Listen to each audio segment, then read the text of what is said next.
తీసుకొస్తే రాయలసీమను సస్యశ్యామలం చేయించనే ఉద్దేశం ఆలోచన నాది. నేను ఆ ప్రాజెక్టును ప్రారంభిస్తే అసెంబ్లీలో అడ్డుపడ్డారు, అజ్ఞానంగా ప్రవర్తించారు. ఆ సందర్భంలో నేను చెప్పిన మాటలు ఆ సందర్భంగా చెప్పాను. 2014లో మనం ఖర్చు పెట్టాం. 19లో ఉండుంటే 80% కుప్పం పనులన్నీ పూర్తయినాయి. 20% పూర్తి చేయలేక మళ్ళీ 6 సంవత్సరాలైంది. ఈరోజు 100 రోజుల కార్యక్రమం ఇచ్చాను. 3,850 కోట్ల రూపాయలు శాంక్షన్ చేశాను. 3,850 క్యూసెక్స్ నీళ్లు తీసుకొచ్చి పరమ సముద్రం ఈరోజు ఒక నిజమైన సముద్రం మారే కనపడుతుందంటే అది మనం చేసిన పని. నిన్ననే చెప్పాను, పలమనేరు, కుప్పం ఈ 2 నియోజకవర్గాల్లో దగ్గర 110 చెరువులకు నీళ్లిచ్చే అవకాశం ఉంది. నేను ఇచ్చిన ఆదేశాలు, కుప్పంలో 520 చెరువులున్నాయి, గొలుసు కట్టు చెరువులున్నాయి. పాలార్లో చెక్ డ్యాముల ద్వారా నీళ్లిచ్చే అవకాశం ఉంది. కొన్ని దూరంగా ఉంటే చిన్న పైపులు వేసుకోగలిగితే అవి కూడా చెరువులకు నీళ్లిచ్చే పరిస్థితి వస్తుంది. నేను చాలాసార్లు చెప్పాను, నీటి విలువ తెలిసిన పార్టీ తెలుగుదేశం పార్టీ, నీటి విలువ తెలిసిన పార్టీ ఎన్డీఏ. నీటి విలువ, రైతుల సమస్యలు తెలియని పార్టీలు మిగిలిన పార్టీలు అని చెప్పి కూడా నేను మీకు తెలియజేస్తున్నా. అందుకనే ఈరోజు ఈ ప్రాజెక్టును ప్రారంభించినప్పుడు ఇంత మునుపు వీడియో చూశారు. అసెంబ్లీ అంటే హేళన, తిట్లు, నవ్వులాట్లు ఇలాంటికే పరిమితం చేశారు. ఈరోజు మనందరి ఆలోచన ఒకటే, చిత్తశుద్ధి ఉంటే ఏదైనా సాధ్యం. నీళ్ళు అనేది జీవితం. ఒక్కసారి నీళ్ళు వస్తే అక్కడ పరిస్థితులన్నీ మారిపోతాయి. ఓసారి నాకు అనిపిస్తుంది, నేను కుప్పం ఎమ్మెల్యేగా ఉన్నాను, పక్కన చూస్తే కేజీఎఫ్ ఉంది, ఇంకో పక్కన చూస్తే కృష్ణగిరి ఉంది, ఒక పక్క కర్ణాటక, ఒక పక్క తమిళనాడు, మధ్యలో మనం ఉన్నాం. అయినా కూడా గోదావరి నీళ్లు, కృష్ణా నీళ్లు 730 కిలోమీటర్లు తీసుకొచ్చి ఈ భూతల్లిని, భూమాతని చల్లబరిచే పరిస్థితికి వచ్చామని చెప్పి కూడా నేను మీకు తెలియజేస్తున్నా. నేను ఎన్నోసార్లు మీకు ఒక మాట చెప్పాను, రాయలసీమలో ఒకప్పుడు ఫ్యాక్షన్ పాలిటిక్స్ ఉండేటివి, ముఠా రాజకీయాలు ఉండేటివి.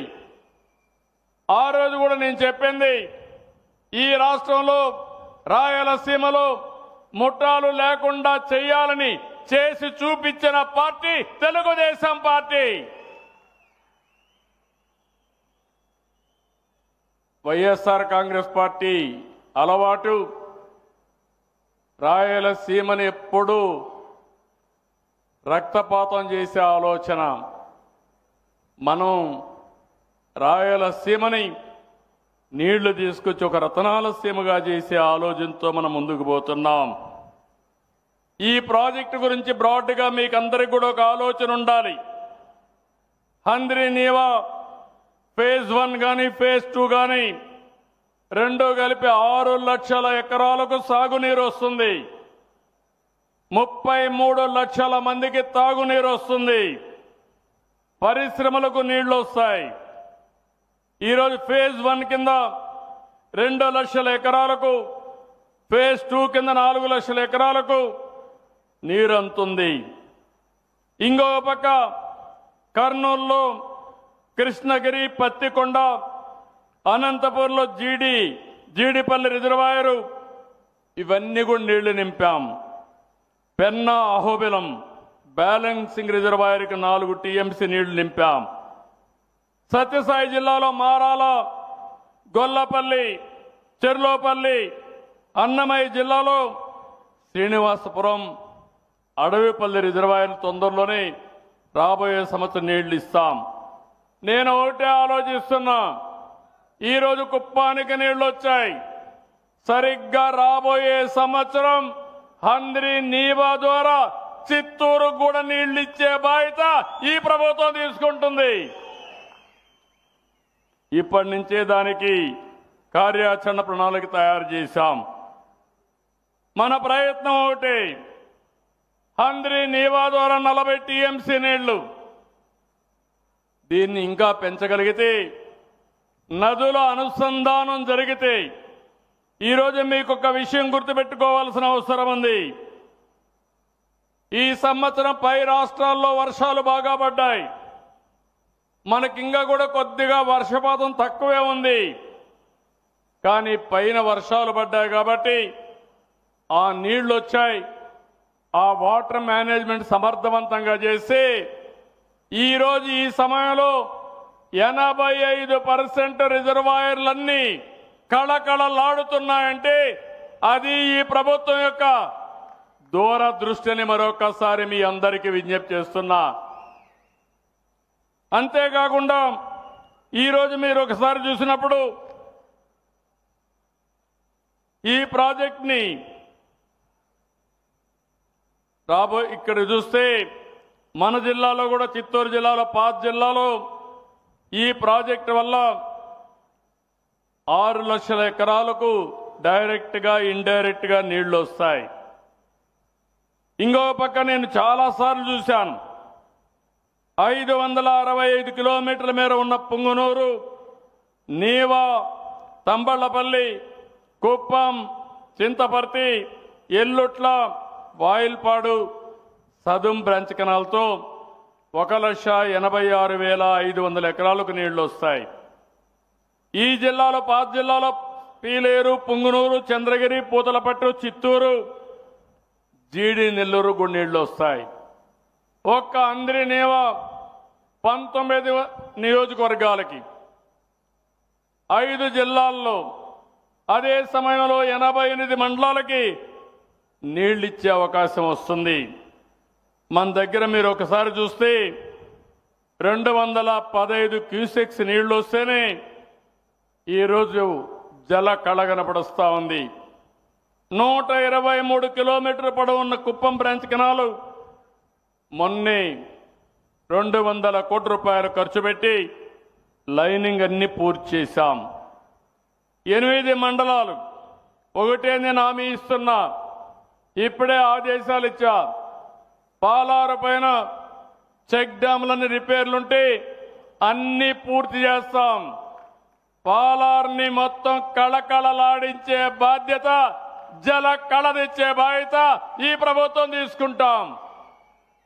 అక్కడి నుంచి అన్ని చెరువులకు ఎస్టిమేషన్లు తయారు చేస్తాం. ఈ సంవత్సరం వీలైతే ఎన్ని చెరువులకు వీలైతే అన్ని చెరువులకు నీళ్లు ఇస్తాం. రాబోయే సంవత్సరం మిగిలిన ప్రాంతాలకు కూడా, మిగిలిన చెరువులకు కూడా నీళ్లు ఇస్తాం. నా ఆలోచన, నా కళ ఒకటే, నేను అనునిత్యం ఆలోచించేది ఒకటే, ఈ రాష్ట్రంలో ప్రతి ఎకరాకు నీళ్లు ఇవ్వగలిగితే నా జన్మ సార్థకం అవుతుందనే ఆలోచనతో ముందుకు పోతున్నా. దీనికి ఒకటే మార్గం, నదుల అనుసంధానం జరగాలి. సముద్రం లేకపోయే నీళ్లు మన పొలాలకు గాని మళ్లించుకోగలిగితే సమస్య ఉండదు. ఇప్పుడుండే రిజర్వాయర్లన్నింటిలో నీళ్లు నింపుతాం. ఒక సంవత్సరం గాని అన్ని రిజర్వాయర్లో నీళ్లు నింపితే 1-2 సంవత్సరాలు వర్షం పడకపోయినా మనం సర్వైవ్ అయ్యే పరిస్థితి వస్తుంది. మీరందరూ గుర్తుపెట్టుకోవాలి, 45 ఏళ్ల రాజకీయ జీవితంలో అనేక విధాలుగా ప్రయత్నం చేశాను. నీరు మీరు అన్నాను, నీరు చెట్టు అన్నాం, సాగునీటి సంఘాలు ఏర్పాటు చేశాం, వాటర్ షెడ్ డెవలప్మెంట్ చేశాం. పరిగెత్తే నీటిని నడిపించాలి, నడిచే నీటిని నిలబెట్టాలి, నిలబెట్టే నీటిని భూమిలో ఇంకించే వరకు ప్రయత్నం చేయమని అనేక సందర్భాల్లో చెప్పి అనేక ప్రయత్నాలు చేశాను. ఈరోజు మళ్ళీ చెప్తున్నా, వర్షాకాలం అవుతానే 3 మీటర్ల లోతులో నీళ్లుండాలి. ఇప్పుడే ఒక రైతుతో మాట్లాడుతూ వచ్చాను. ఆ రైతు ఒక మాట చెప్పాడు, 1000 అడుగులు నీళ్లేసాం, బోర్లేసాం, ఎండిపోతే 1200 అడుగులేసాం, ఒక బోరు పోతే 5 బోర్లేసాం, అయినా కూడా నీళ్లు రాలేదు. ఈరోజు మీరు ఈ నీళ్లు తీసుకొచ్చిన తర్వాత మా ఆశలు సిగురించాయి, ఇంకా మాకు నీటి కష్టాలు తీరాయని ఆనందంగా నాకు చెప్పే పరిస్థితికి వచ్చాడు. ఆ ఆనందం కోసమే నేను ఈరోజు ప్రయత్నం చేస్తున్నా. ఈ విషయం మీరు గుర్తుపెట్టుకోవాల్సిన అవసరం ఉంది. ఈరోజు గోదావరిలో 1630 టీఎంసీ నీళ్లు సముద్రంలోకి పోయినాయి. కృష్ణా నదిలో ఇప్పటికి 600 టీఎంసీ నీళ్లు సముద్రంలోకి పోయినాయి. ఈ సముద్రంలోకి పోయే నీళ్లు అటు తెలంగాణ ఇటు ఆంధ్రప్రదేశ్ 2 రాష్ట్రాలు కూడా సమర్థవంతంగా ఉపయోగించుకోగలిగితే ప్రతి ఎకరాకు నీళ్లు ఇచ్చే అవకాశం వస్తుంది. కరువు అనే మాట ఉండదని చెప్పి కూడా నేను మీకు తెలియజేస్తున్నా. అందుకే కొంతమంది మాట్లాడుతున్నారు, నేను బనకచెర్ల పోలవరం ప్రాజెక్టు కోసం ఆలోచించాను. మీ అందరికీ హామీ ఇస్తున్నా, పోలవరం ప్రాజెక్టు 2027కి పూర్తి చేసి జాతికి అంకితం చేసే బాధ్యత ఈ ప్రభుత్వానిది.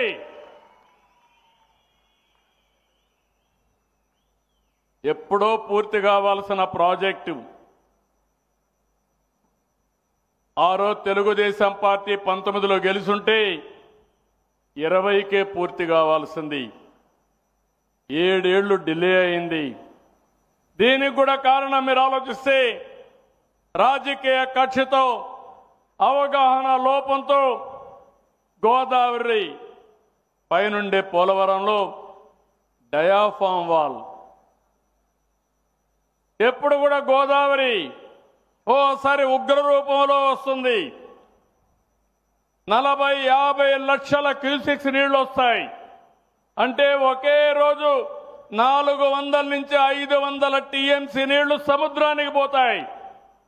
అలాంటి ప్రాజెక్టులో డయాఫామ్ వాల్ కడితే దాన్ని రక్షించలేకుండా అది కొట్టుకొని పోయింది. 380 కోట్ల రూపాయలతో పూర్తి చేశాం. ఒకే సంవత్సరం 2 సీజన్లో పూర్తి చేశాం. ఇప్పుడు కొట్టుకొని పోయిన తర్వాత మళ్ళీ 1000 కోట్ల రూపాయలు ఖర్చు పెట్టే పరిస్థితికి వచ్చాం. కాలయాపన, ప్రయోజనాలు కూడా రాకుండా పోవడం, మళ్ళీ ఆ ప్రాజెక్టుని పూర్తి చేసే పరిస్థితికి వచ్చాం. అదే సమయంలో పోలవరం పూర్తి అయితే మనకు కొంత వెసులుబాటు వస్తుంది. ఇంకో పక్కన పోలవరం బనకచెర్ల పూర్తయి వంశధార దగ్గర నుంచి పెన్నా నది వరకు నదుల అనుసంధానం చేయగలిగితే ఇంకా రాబోయే రోజుల్లో ఆంధ్రప్రదేశ్ రాష్ట్రానికి కరువు అనే మాటే ఉండదు. అదే నా జీవితాశయం అని మరొక్కసారి విజ్ఞప్తి చేస్తున్నా. మీరు కూడా ఒక పని చేయాలి.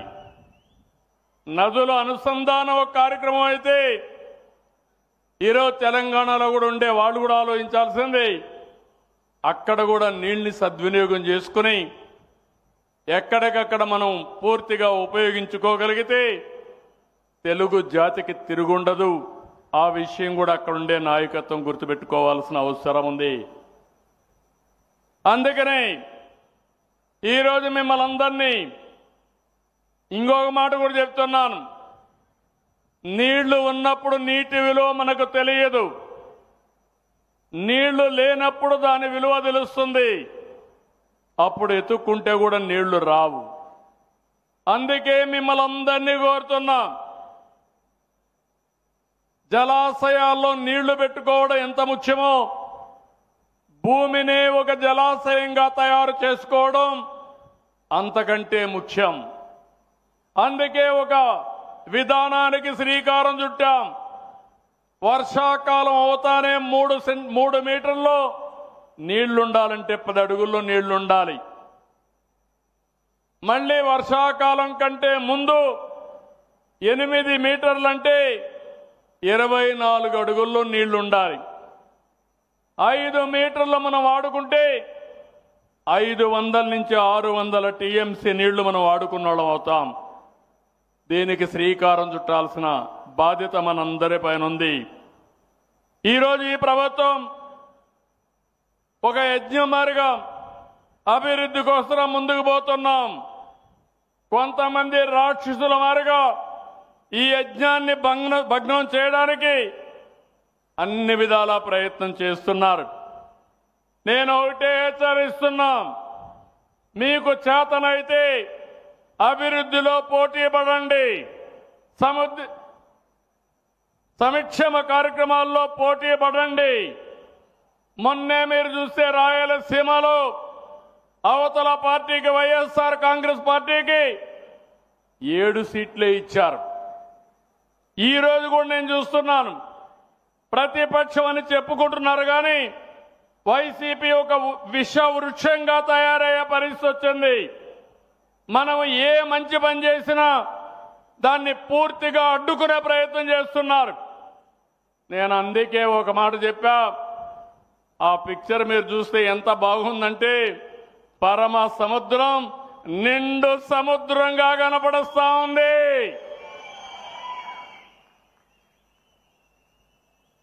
ఇది చూసిన తర్వాత ఒక సంకల్పంతో చెప్తున్నాను, ఎవరు ఎన్ని అడ్డంకులు చేసినా నా సంకల్పాన్ని దెబ్బతీయలేరు. అది వీళ్ళ వల్ల కాదని చెప్పి తెలియజేసుకుంటూ రాయలసీమ అభివృద్ధికి ఒక స్పష్టమైనటువంటి బ్లూ ప్రింట్ తయారు చేసుకున్నాం. హంద్రి నీవా పూర్తి చేస్తాం, గాలేరు నగిరి పూర్తి చేస్తాం, అన్ని రిజర్వాయర్లకు నీళ్లు తెస్తాం, అన్ని నియోజకవర్గాలకు నీళ్లు ఇస్తాం. రాయలసీమలో హార్టికల్చర్కు ప్రాధాన్యత ఇచ్చి ప్రపంచానికి పండ్లన్నీ సరఫరా చేసే విధంగా రాయలసీమను తయారు చేస్తాం. ఇంకో పక్క ఇండస్ట్రీస్ లో కూడా పెద్ద ఎత్తున ముందుకు పోతాం. రాయలసీమలో మీరు ఒక్కసారి ఆలోచిస్తే రోడ్లు బ్రహ్మాండంగా ఉంటే ఆ రోడ్లు కూడా మనం వేయించినట్టువే. ఎయిర్పోర్ట్లు కూడా ప్రాధాన్యత ఇచ్చాం. ఇంకో పక్కన ఈరోజు మీరు పెద్ద ఎత్తున హై టెక్నాలజీ సంబంధించి defence, aerospace, automobile, drone city, electronic city, green hydrogen లాంటి కార్యక్రమాలకి ప్రాధాన్యత ఇస్తాం. ఈ ప్రాధాన్యతనిచ్చి ఈ రాయలసీమని ఒక అగ్రసీమగా తయారు చేసే బాధ్యత మనం తీసుకుంటామని కుప్పం మీటింగ్లో చెప్తున్నాను. నేను కుప్పానికి వచ్చినప్పుడు 8 సార్లు ఎమ్మెల్యేగా గెలిపించారు, మళ్ళీ గెలిపిస్తూనే ఉంటారు. తెలుగుదేశం పార్టీ పెట్టినప్పటి నుంచి అన్ని ఎన్నికల్లో తెలుగుదేశం పార్టీనే గెలిపించినటువంటి స్థానం ఈ కుప్పం. అలాంటి మీ రుణం తీర్చుకోవాల్సిన అవసరం ఉంది. ఇక్కడికి ఎప్పుడొచ్చినా నాకు కొత్త ఉత్సాహం, కొత్త ఎనర్జీ వస్తుంది. ఈరోజు నీళ్లు తీసుకొచ్చాం, దీంతోనే ఆపలేదు. పోయిన 5 సంవత్సరాల్లో మీరు చూశారు కుప్పంలో ఎలాంటి అరాచకాలు చేశారో నేను చెప్పక్కర్లేదు. ప్రశాంతమైన కుప్పం. నేను ఎప్పుడూ చెప్పేవాడిని, ఒకప్పుడు 100% ఓట్లు తెలుగుదేశానికే పడ్డాయి, అవునా కాదా అని మీకు విజ్ఞప్తి చేస్తున్నా. మీ నరాలలో తెలుగుదేశం పార్టీ సిద్ధాంతానికి కట్టుబడి ఉన్నారు. అలాంటి కుప్పంలో, ప్రశాంతమైన కుప్పంలో రప్ప రాజకీయం చేయాలని చూశారు. కానీ విధి అంతకంటే బలమైనది. మొన్న పులివెందల, ఒంటి మిట్ట, ఏం తమ్ముళ్ళు ఏం జరిగిందని మిమ్మల్ని అడుగుతున్నా. అక్కడ చూశారు వీళ్ళు రప్ప రాజకీయం అక్కడ చూశారు. కబద్దార్, గుర్తుపెట్టుకోండి. తమాషా అనుకుంటే ప్రజలు మిమ్మల్ని క్షమించే పరిస్థితిలో ఉండరని మరొకసారి హెచ్చరిస్తున్నా. నేను ఎప్పుడూ ఒకటే ఆలోచిస్తూ ఉంటాను. రాజకీయం అంటే సేవాభావం ఉండాలి. రాజకీయం అంటే రౌడీయిజం కాదు. రాజకీయం అంటే ప్రజలకు జవాబుదారీతనంగా ఉండాల్సిన బాధ్యత మనందరిపైన ఉంది. ఎన్నికల కంటే ముందు ఒక మాట చెప్పాను. సంపద సృష్టించడం తెలిసిన పార్టీ ఎన్డీఏ. మళ్ళీ మీరు అధికారం ఇవ్వండి, అభివృద్ధి చేస్తాం, సంక్షేమాన్ని ఇస్తాం. అందుకే సూపర్ 6 అని చెప్పి సూపర్ హిట్ చేసిన పార్టీ ఎన్డీఏ. ఏం తమ్ముళ్ళు మిమ్మల్ని అందరిని అడుగుతున్నా, ఏమమ్మా మీరు చెప్పాలి ఆడబిడ్డలు. ఎన్టీఆర్ భరోసా పింఛన్లు మన నియోజకవర్గంలో 39,641 మందికి 4,000, 6,000, 10,000, 15,000 రూపాయలు ఇస్తున్నా. అవునా కాదా అని అడుగుతున్నా. అవునంటే గట్టిగా చెప్పండి అవునని. తల్లికి వందనం అందరికీ ఇస్తామని ఒక బిడ్డకే ఇచ్చారు. కడవందరిని చిన్న చూపు చూశారు. ఇప్పుడే బస్సులో వస్తామంటే ఇక్కడే ఉంది ఆడబిడ్డ, 6 మంది పిల్లలు. ఆవిడని అభినందిస్తున్నా. 6 మంది పిల్లలకు ఒక్కొక్కరికి 15,000 ఇచ్చా. అవునా కాదా ఆడబిడ్డను అడగండి. అంటే 13 × 15, 13 × 5, 6 దగ్గర 78,000 రూపాయలు 6 మంది పిల్లల అకౌంట్ ఆ తల్లి అకౌంట్లో పడిందంటే అది తెలుగుదేశం పార్టీ యొక్క నిజాయితీ, చిత్తశుద్ధిని మరొకసారి విజ్ఞప్తి చేస్తున్నా.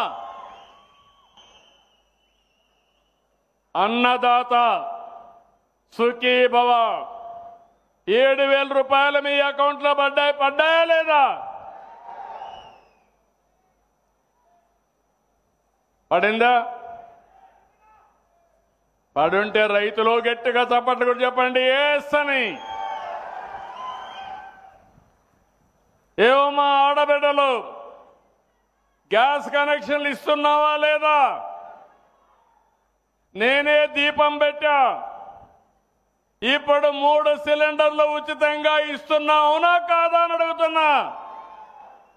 అన్నింటికంటే సూపర్ హిట్ శ్రీ శక్తి ఉచిత ప్రయాణం మా ఆడబిడ్డలకు. ఈరోజు ఎన్డీఏ ఇచ్చే వరం. మా ఆడబిడ్డలు హ్యాపీగా ఉంటే చేతులు పైకెత్తండి. దీనివల్ల చరిత్ర తిరగరాయబోతున్నారు మా ఆడబిడ్డలు. ఇప్పుడే ఒక ఆవిడ చెబుతుంది, ఒకప్పుడు నేను మా తల్లిని చూడాలంటే చాలా సమస్య ఉండేది. ఇప్పుడు ఫ్రీ బస్సు కాబట్టి నాకు సమయం దొరికినప్పుడు నేను వెళ్ళి మా తల్లిని చూసి వస్తున్నానని చెప్పింది. ఇంకో తల్లి చెప్పింది, మొన్నటి వరకు నా కూతురు నా దగ్గరికి వచ్చేది కాదు, భర్త బయట పోయినాడు, స్కూటర్